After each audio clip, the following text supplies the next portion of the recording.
A top story first. The TVK government's decision to abandon the 27,400 crore rupee Parandur airport project has triggered a fierce political and economic debate in Tamil Nadu.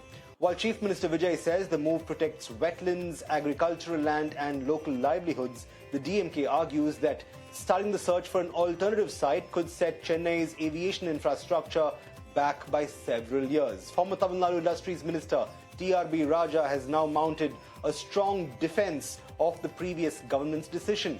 In an exclusive conversation with ET Now, Raja said Parandur was selected only after 4 possible sites were assessed and that the final choice was in fact made following technical evaluation by the Union Civil Aviation Ministry and the Airports Authority of India. He also warned that Chennai is already 15 to 20 years behind competing cities in airport infrastructure. Listen in. In 2021, when Chief Minister M.K. Stalin took over, our party leader took over, DMK regime came into being, we felt that this is the most important infrastructure project for Tamil Nadu's growth. So we initiated the process of zeroing in on one of these 4 parcels. And this was not done by the choice of Parandur was given to, we gave 4 parcels and the choice was made by the union government. Right? The Civil Aviation Ministry and the AAI and all of them. Why? Because Chennai is on one side the Bay Bengal, right? So there's absolutely no way you're going to go into that, right? And on top of Chennai sits Pulicat Lake. And then you have the Rajali, INS Rajali in Arakonam, that's an airstrip there's a defense airstrip there. So there's a defense no-fly zone, right? And to the south of Chennai, there's Kalpakkam, right? And there's also another Tambaram Air Force Base. And then there's a bird sanctuary also in Vedanagar and all that. So wherever we found a reasonable pocket of land, right? Because we needed an airport with at least a minimum of 2 runways. Right. Now, if you look at Bengaluru or Hyderabad, they have 2 parallel runways, and yet they are looking for a 3rd airport right now. Jude, already Chennai is lagging by at least 15-20 years in aviation, in airport infrastructure. Right? We have to get this going now. Right? There's no delaying. Every second we delay is a big issue. Right? And if I may... let me finish with this. Right. So, the choice of Parandur was not made by the DMK per se. It was done after a lot of technical feasibility analysis. The AAI, the MOCA, which is the Ministry of Civil Aviation, under the BJP, right? So it is not something which a friendly government did, and it's not something we could influence and get to sort out. Big problem is simply this: the fact that the proposed site was on wetlands and ecologically sensitive areas. See, the problem with the TVK is that they don't understand the depth of the problem. They don't understand. If you but was that wetland risk factored in? No. Of course, everything was factored in. Come on, we are the best government. We were the best government in India when it comes to environmental protection. We had the highest number of Ramsar sites in India. We protected the highest number of. We had the highest number of protected sites announced in India in the last 5 years. Right? We protected dugongs. We protected chameleons. We protected what's the other one? The slender loris. Right? We protected things that people really don't care about much. Right? Let me finish. So I don't buy into this argument of all this so-called environmentalists thinking, they're the only protectors of the environment. No, I understand what you're saying. This was possibly the best site under the circumstances, and I see your point. Now the TVK is saying they will all identify an alternate site while parallelly working on expanding the existing airport to cater to more passengers. Okay. What do you make of that approach? Right, okay. First thing, all the best to them, all the very best to them. If you can find a better site than this, amazing. Because I don't know how it's the same government, the administrators are the same. It's not TRB Raja or M.K. Stalin who went and searched for land, right? It was the administrators who went and searched for land and bought us the best parcels possible. It's the same administrators that they have now, right? Not many of them changed. So let them go search again. I'm not saying no, we'll let you go search, please go search, but do it fast. Right? Already we've crossed the limit of, the Minambakam airport is already in a very, very pathetic condition, right? And even if T3 comes in, and even if their dream world of a T5 comes in within the next 5 years, whatever, even then we'll be losing a lot of traffic into Chennai. Right. Going back right? to the scratch, then how much time do you think the state could even possibly if lose? T5 comes in, they're saying they're going to add 20 million via T5, which is across the other runway, right? It's on the other side of the airport, which is existing right now. So they'll need to put another, they'll need to acquire land over Adyar River, and they'll probably want to acquire land on the other side of the airport also. I don't know how many villages there are going to get affected by this now, right? So that's another issue. So I don't know what the people there are going to say. Right? This came up in, I think, 2008 or something, and then they wanted to acquire 1,000 acres. And now they wanted to acquire about 2,273 acres odd, right? Now, the cost of that alone would be around 10,000 crores, given this is inside Chennai. But Mr. Raja, the burning question now is, going back to the scratch and reconceptualizing this from the get-go, how much time do you think the state could possibly stand to lose? See, that's what I'm saying. Even if you want to start T5 now, you're in 26, right? T3 has not been completed yet, right? It's going to take at least 27 by the time these guys finish T3, right? And then you will start acquisition. And then you will have to wait if people in that area are okay. And then you'll have to start construction. You will at least lose 5 years with this, right? By the time you have T5 ready. The problem now is 2028, you will hit the 35 million which Minambakam actually has now, if we continue the growth. If the Dravidian model of through M.K. Stalin was in place, our double-digit growth would have ensured Tamil Nadu hits new highs every year, right? We're the only state which was doing double-digit growth.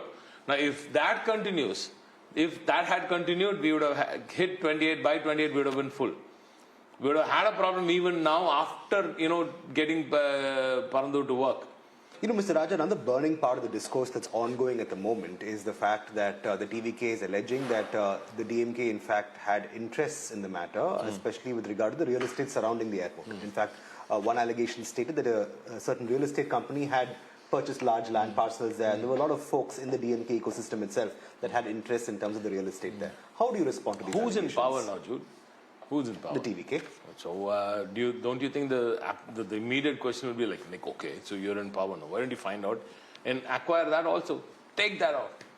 I say, if you say that there's some interest somewhere, that yesterday also that company also gave a big interview and they denied the whole thing. But I'm saying, even if something like that is true, go ahead, acquire that, take it to be part of the airport expansion plan. Who's stopping you? You're in power now. See, this is extremely unfortunate that they should take this route. Now, the automatic question now would be, if they say this is true, then what will be the opposition's voice? They'll say, okay, now if this is true, then if you're going to shift it to another place, that means that your boys are going to buy land close to that place, right? Won't that allegation raise?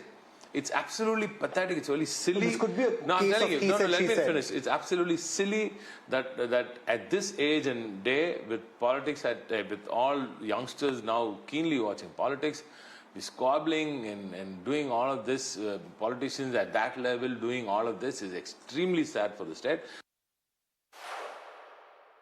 Take action, right? Why would you want to do? Why are you just throwing allegations, sitting silent?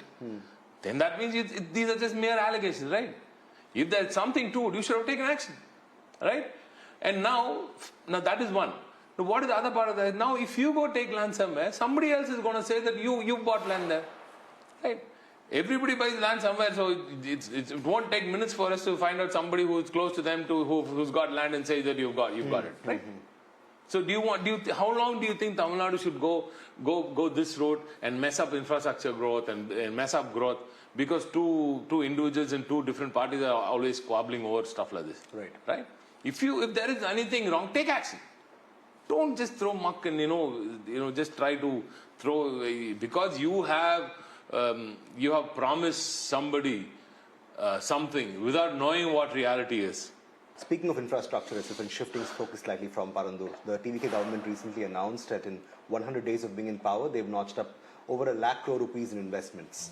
I'd like to hear what you have to say about that claim.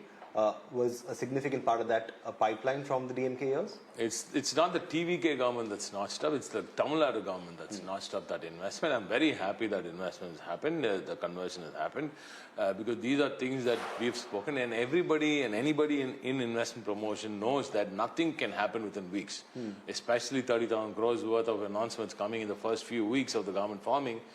That is a clear sign that the previous, it's coming from the previous government's good work, right?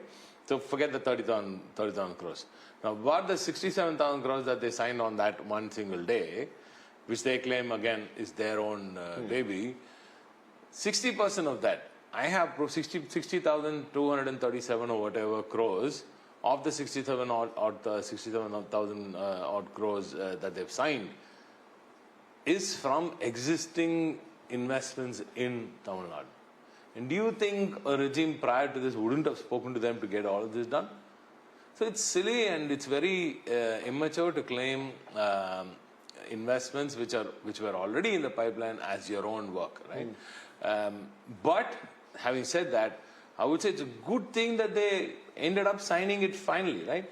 Because we would have signed it. The problem is we had the MCC coming in March, and anyway, we also kept something aside because once we came back, we wanted to announce something big, and we also kept something aside because we wanted them also to get, the companies also to come back with, confirmations about fundraising and all that, right? So only when we only signed with absolutely concrete MOUs, companies which had concrete plans to come and invest, right?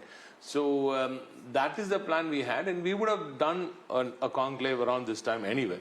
So that's what they've done. So they've done what the DMK already planned to do with the people which the DMK regime was already in talks with. So it's not something the TVK government has done, it's something that the Tamil Nadu government has done, thanks to the Dravidian model government before this.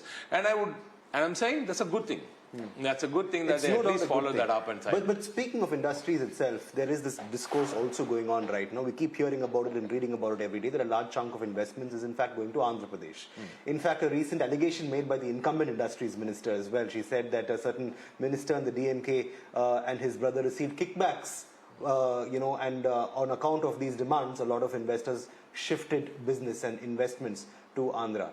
Do you think that was being directed at you in any way? This is the same kind of muck that they keep throwing. They are in power. Are they in power or not? Let them be very, very clear. Are they in power or not? They most certainly are. If they are, should they just be throwing allegations or taking action? They should. Right? So this is the kind of stuff that they usually throw around and they get nothing back. Right? And it's absolutely sickening. Absolutely sickening. This is the same thing that they've told about Parandur now. Right? They said that DMK has lands. Right? And this doesn't start now. When my father was shipping minister, they said we built a Setu Samudram project for our ships. You know what these ships were? Fishing ships. Let's say if there is some truth to whatever these people are saying. Do you think anybody will come into Tamil Nadu, Jude, with the kind of competition that we have internationally now? Ideally not. Right? Do you think anybody will come and... So what is investment promotion, Jude? It's about bringing investments from all over the world and from across India. There is no state that is competitive to Tamil Nadu. Right? I very, very strongly believe. There is absolutely no state which can come close to Tamil Nadu. If you keep saying this, what will the investor think? Right? If the investor thinks that, okay, if something like that happened, would the same thing happen here? Right. Right?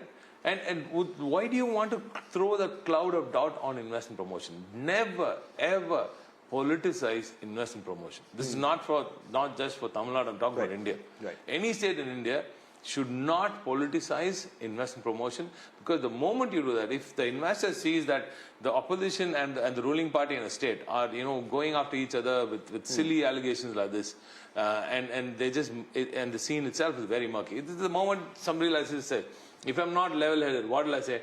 Oh yeah, and this woman is now doing this, right? That will be the immediate response, right?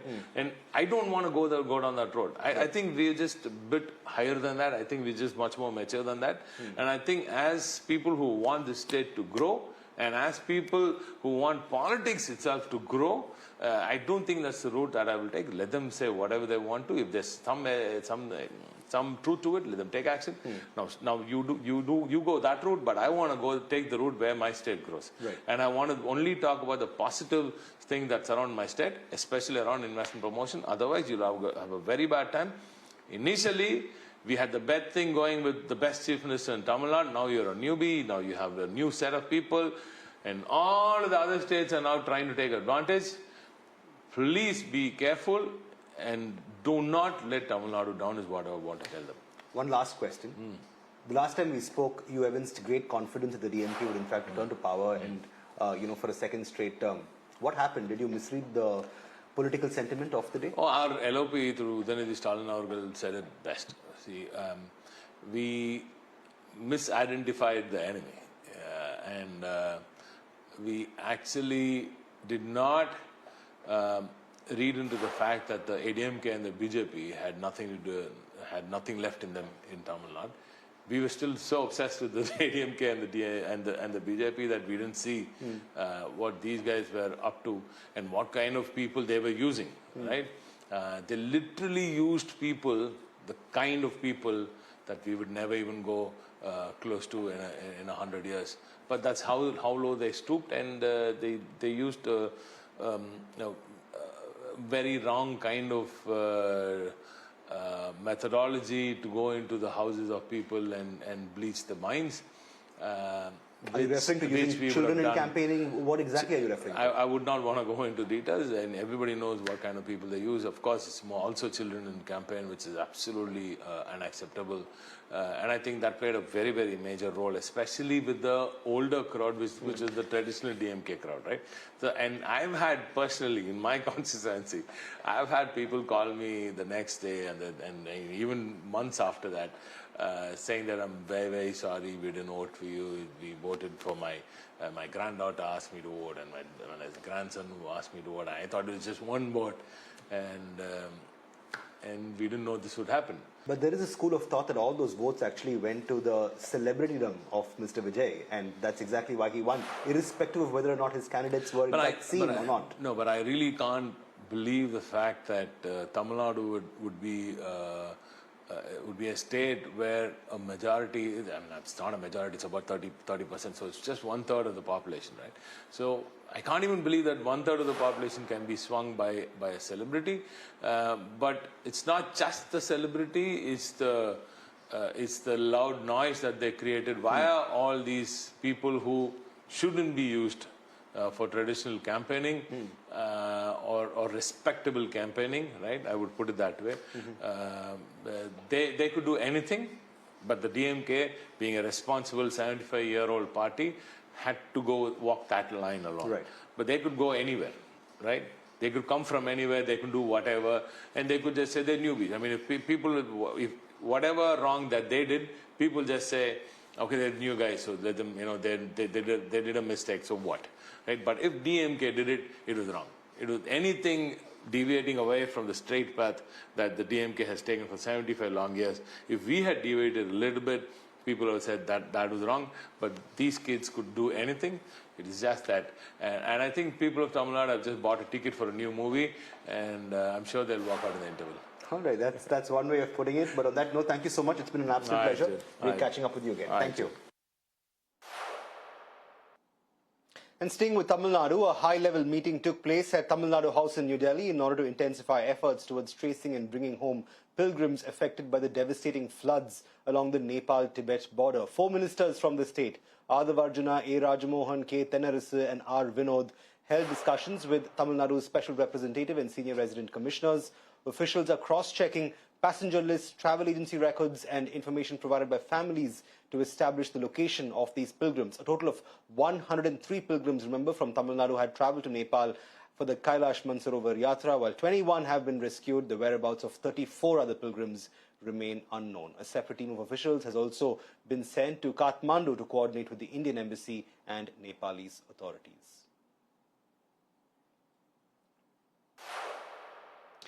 Meanwhile, a leadership change is underway at TVS Motor. The company has appointed Payman Kargar as Director and Chief Executive Officer from January 2027 onwards.